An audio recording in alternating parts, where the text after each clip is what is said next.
What's up, everybody? Welcome back to class. Today, this video is going to be kind of an instructional and given some strategic points that'll correspond with today's Q&A assignment. We've covered in really a brief period of time where I've hit real heavy on the lecture notes and all that and kind of my storytelling. I've covered pretty much the first almost half of World War II. Remember, America isn't involved for several years, really. It's not till after the Pearl Harbor attacks, which we just covered, that finally sucks America into the conflict. Some pretty big strategic questions that I find super interesting, and I've spent a lot of time over the years kind of thinking about and pondering these things. And I'm going to... Before you go and answer the questions, it'd be really wise to watch through this video. And hopefully you've seen all the lectures and movie clips I've shown up to this point. And that should also be helpful in your critical thinking on this topic. Okay, so first up, before we get too far, let's get into what's running through Hitler's mind at this point in the war. Things have gone pretty good for Nazi Germany in the opening couple years, or really kind of like opening first half of the war. Now, Hitler had been told for years that America is a big, powerful industrial country. He actually looks at America with kind of surprisingly, a little bit of respect. Now, why is that? It's really kind of for almost all the wrong reasons.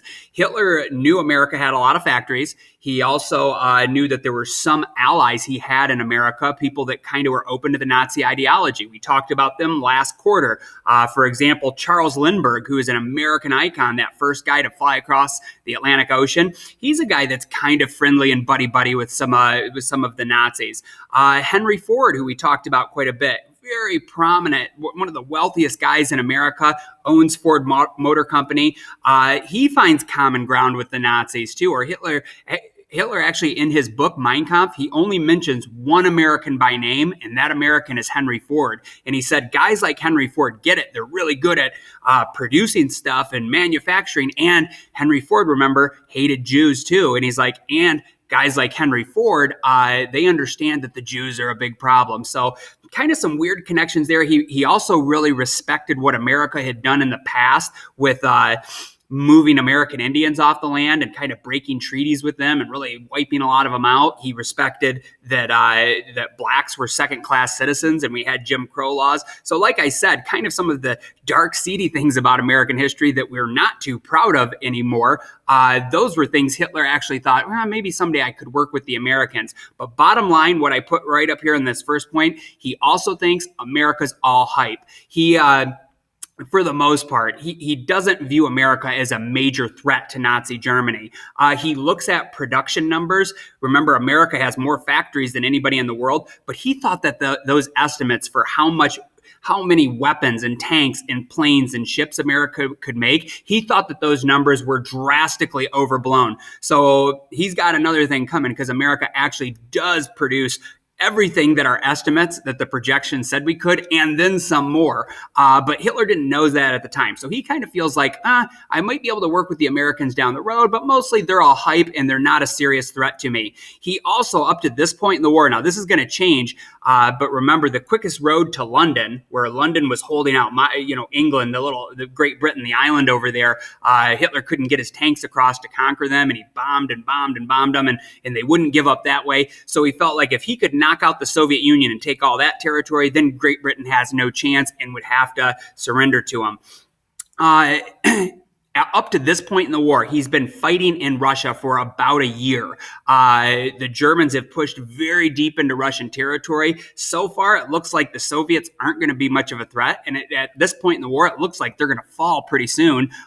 Who knows exactly how that'll play out, but he feels like the Soviets are incompetent morons, and it's just a matter of time, and the German armies are going to crush them. And honestly, if you were just an unbiased observer at this point in the war, you might be thinking the same thing because Germany had been kicking butt out on the Russian front up to this point in the war. A key thing to know about the Nazis, many of you probably already know this, they are very arrogant. They really believe their ideology that Germans are the Aryan race, the supermen. They look down on everybody else and scoff at them. That's going to really hurt them in the long run because they often underestimate adversaries that they're going to face out in the battlefield, like they did with Russia or the Soviet Union and America. So Nazis, super arrogant. Anyway, I think Hitler had made two epically big mistakes. Okay, looking back on it through history. First epically big mistake was invading Russia when he did. He did it the wrong time of year. He did it kind of for the wrong reasons. He didn't prep for it good enough. It was a big mistake invading the Soviet Union, and that's going to bite him in the butt down the road. Although right now, at this point in the war, it looks like that's paying off. The second, and maybe even a bigger mistake that he made, Japan bombed Pearl Harbor, right, on December 7th, 1941. That means for sure Japan and America are going to war with each other. Now, Japan and Nazi Germany were in an alliance together, the Axis powers. But that, they're a world apart, and just Japan attacking us did not necessarily mean that America was going to go to war with Nazi Germany. It may have played out that way, but it didn't have to. And you could definitely see a path history could have followed where Japan and America would have just fought a war with each other, and then Hitler was just fighting the British and Russians, and maybe the war could have just played out that way, and you could have potentially had Nazi Germany winning in Europe and America defeating Japan. And who knows, if it had played out that way, you might, in the 2020s, today, modern day, you might have Nazi-controlled Europe and Asia, and you might have an American-controlled kind of Pacific. Different scenarios. That's kind of the what-if game. Anyway, Hitler declares war on America 2 days after the Pearl Harbor attack. So our president, FDR, he's looking at Nazi Germany like a pretty big threat, and he was kind of looking for a reason to go to war and go help the British out. He thinks they're bad guys, and he's convinced we're going to have to eventually go to war with them.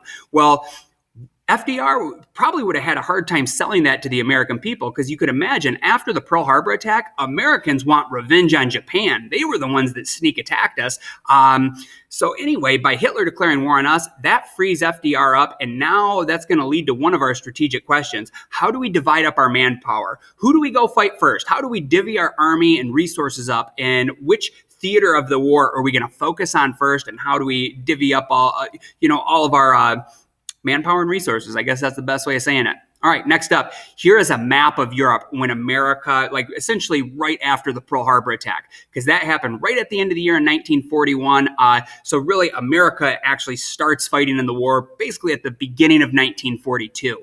Up to this point in the war, things have gone smashingly good for Hitler. Now, Italy is its own separate country. Remember, it's one of the Axis powers too. But between Nazi Germany and Italy, which Nazi Germany is the bigger of the two powers, it's the muscle behind the Axis powers in Europe.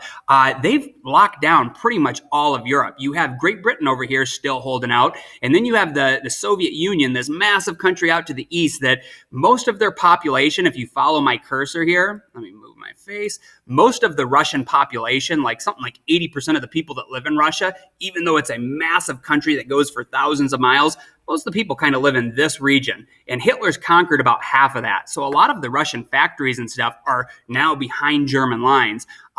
Hitler has pushed way deep into Russian territory. The capital is right here. And then really the German advance kind of slows down and stalls during the winter of 1942. The winter gets really brutal and cold out there, and that just kind of stopped the German advance, and everybody had to stop and wait for things to warm up again in the spring before they could start. So as America joins up into the war in 1942, this is what the map of Europe looks like, and it looks like the Germans are kicking butt. Okay, next up, now what's Japan thinking? All right. That's who we focused on over the last week. First of all, remember, Japan initially, they did not want to fight a long war with America, or any war, even a short war, because they were convinced America is the real deal and an actual big power. So why the heck would they attack us? Well, they had tried to cut a deal where they would just split the Pacific Ocean with America, kind of like, everything on the American side or over by the coast of California to Hawaii. That's American territory. America can keep its other islands out in the Pacific, and everything on the far side of the Pacific would be Japanese turf. America said, we're not that interested in cutting a deal like that with you guys. And we don't really like how you're treating all the peoples we conquered. Remember, America has a lot of problems with how Japan is functioning kind of like morally and ethically. We think, man, they're pretty rotten. They're a fascist dictatorship similar to Nazi Germany. So Japan, by their own estimates, they project that if they enter a war with America, it's about a 97 to 98% chance America would win that war. So you think, man, why the heck would they attack us if they thought almost for sure they're going to lose a long, tough war with us. Remember, above all else, Japan is like addicted to empire, and their number one goal, that if you don't have it in your notes, this is something you should add in. Japan wants to be a self-sufficient empire. Remember, America had cut off the oil supply to them. So if they do nothing, their empire is going to fall apart unless they get oil. All right. Now, there are islands to the south of them that they could go and conquer, and they have oil in them. But if they do that, America almost for certain is going to declare war on Japan, okay, for taking more aggressive action out there. On the other hand, if they do nothing and just hold what they have right now, their empire is going to die in about a year and a half, about 18 months, because that's all the oil that they have stockpiled up. And once you're out of all the oil, or the diesel fuel and gasoline specifically, you can't run your planes and ships and tanks, and your empire is just going to fall, even though it never loses a battle. So they were in like a tough spot from their perspective. So their plan is, if they can go bomb Pearl Harbor and catch us off guard, and they can take out our big ships. Remember, they wanted the aircraft carriers, and fortunately for us, they didn't get them. Our aircraft carriers were out to sea that day. But they feel like if they can cripple the American Pacific Fleet and take out a lot of our ships, well, America might still win a long, drawn-out war, but they're going to have a period of time, a window of time, several months, maybe a year or more, where America is not going to be able to fight back, because we're not going to be ready to go on the offensive until we make more ships. And guess what? When you're building ships that are like literally the size of the high school, it takes a long time to do that. That's not something you can do over a weekend. It takes a year or more to build big ships like that. So Japan is doing a gamble. They feel like, hey, if they cripple us at Pearl Harbor, they'll have about 18 months, according to their projections, before America could attack them. They're thinking that, hey, if we have 18 months, a year and a half, before America can build up a bunch of ships and come fight us, we'll take all the islands we need. We'll go get the oil. We'll build refineries. We will finally be that self-sufficient empire. And then by the time America's ready to fight us, we'll either have it so locked down and we'll have our islands so fortified that there'll be nothing America can do, or we'll try to negotiate a peace treaty with America and back our way out of this conflict. All right? So it's kind of a long shot, but man, they're rolling the dice and they're going for it here. I forgot. Now, in reality, this would be another thing you might want to jot down in your notes. They projected that they would have 18 months till America could go on the offensive. In reality, we only took about 9 months, and then we are going in and clubbing them. So we are able to mobilize much, much quicker than Japan anticipated.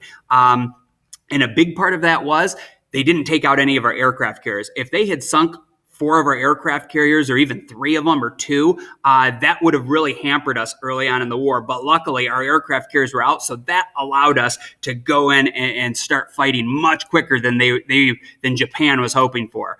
All right, so here you go. You got a world map. The Germans have locked down a lot of Europe. Here's America in between. This is one showing you from the perspective of the Western Hemisphere. Japan is out here, this chain of islands.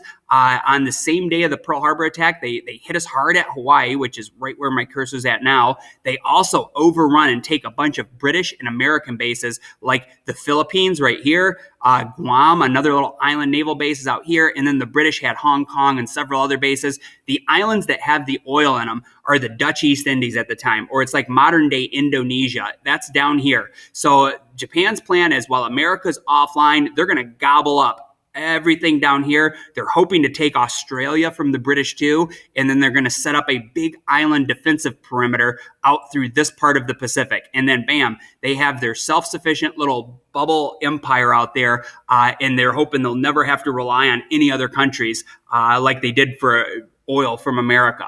All right? So there's the strategic positions right there. Now, your questions today, I'm summing them up here, but it'll also be on the notes of the Q&A post. 2 questions.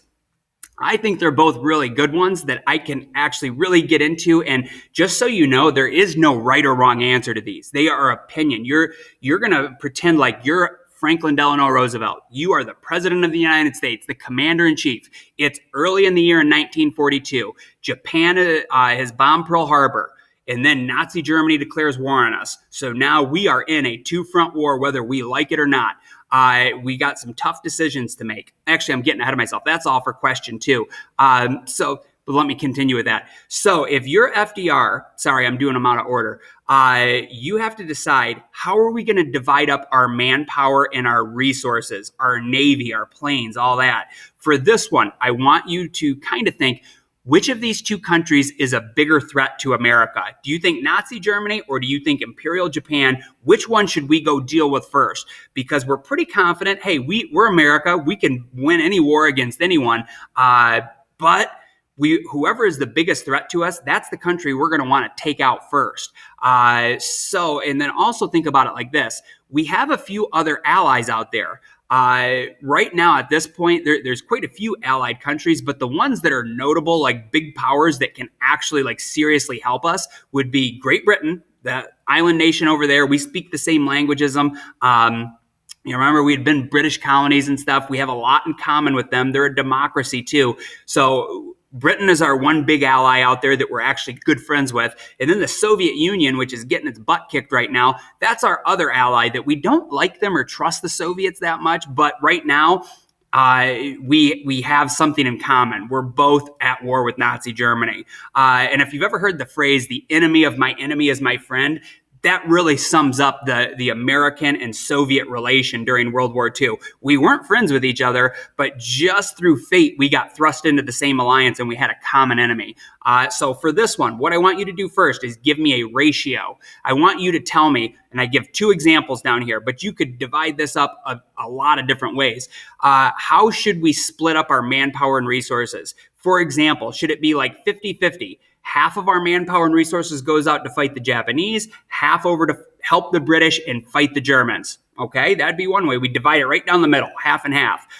Or do we decide to take on one of these powers first, whichever one we think is the bigger threat? So you could say, for example, like, hey, Japan attacked us. We're really mad about that sneak attack at Pearl Harbor. Maybe we should go deal with them first. 75% of our manpower out to Japan and only 25% to help the British fight the Nazis over in Europe. You could do that inverted. It could be 75% to Germany, 25% to Japan.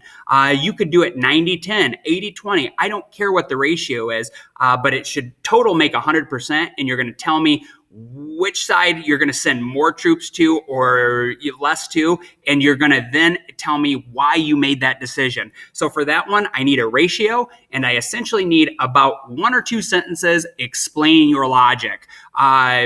Tomorrow or one day soon, I'm going to tell you what the actual decision was. So, whether it was the right decision or not, I'll tell you what America decided to do. But right now, I don't want to give you any bias or kind of taint your opinion. I want you to just make your own mind up and say, if you were the president, what decision would you have made? Now, I did it out of order. Question 1, and I don't care which order you really answer these questions in. The other strategic question, looking at it from Japan's point of view, if you had been the emperor of Japan or one of their high-ranking officials, knowing the situation that they were in, where it was like, man, they really want this empire, they want to be self-sufficient, and the only way to do that would be to go take those islands with oil, and if you do that, America's going to declare war on you and come attack you.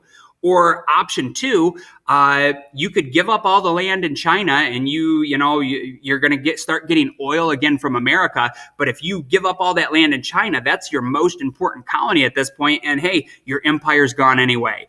So it's kind of like they feel like they're damned if they do, damned if they don't, that they have no good option here. So if you had been the Japanese high command, what decision would you have made if you were a Japanese person that was in the high command living back then? Not necessarily what decision do you think they should have made or you wish they would have made, but if you were in their shoes, what decision would you have made? And then give me a sentence or 2 backing it up and telling me why you think that. All right, 2 pretty good questions I'm leaving you with there. If you're unclear about any of it or you need a little more clarification, shoot me an email. I'll get right back with you. I love talking about this stuff, so don't hesitate to hit me up if you need to.